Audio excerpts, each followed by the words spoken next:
ఈ రోజు నుంచి మా అమ్మలకి దాల్వ ఉడుపులంటాయి. అందుకే ఉదయాన్నే నేను లెగిసేసరికి మా అమ్మ అయితే 2 కట్టెల పొయ్యిలు వెలిగించేసి పెద్ద పెద్ద కుండలతో అన్నం, చారు, కూరలు చేసేస్తుంది.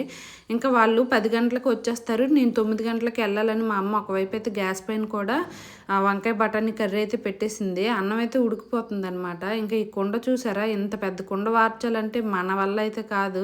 మన జనరేషన్ వాళ్ళు అసలు ఇంత పెద్ద కుండలు వార్చగలం అంటారా? కామెంట్ చేయండి. ఇంక నా వల్ల అయితే కాదు. మా అమ్మ మాత్రం ఈజీగానే వార్చేసింది.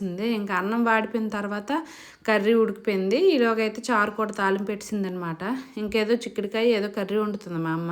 ఈలోగా అయితే నన్ను అప్పుడే లేపమంటే అలా నిల్చొని అలా వేపేశాను నేను. ఇంక మా అమ్మ అయితే అంబటి తట్టలోనే అన్నీ సర్దేసుకుంది. దీన్ని మేమైతే అంబటి తట్ట అంటాం. ఎందుకంటే అన్నాలు పట్టుకెళ్తాం కదా, అందుకోసం అని అలా అంటాము. ఇంకా నేను మా అమ్మకి లాస్ట్లో ఒక హెల్ప్ చేశాను. తట్ట అయితే తలపైకి పెట్టేసి మా అమ్మని పొలంకి పంపించేశాను. ఇంక ఇప్పటి నుంచి నేను ఒక్కరిదాన్నే ఉండాలి. విహాన్ కూడా వాళ్ళ నాన్నమ్మ వాళ్ళ ఊరు వెళ్ళాడు.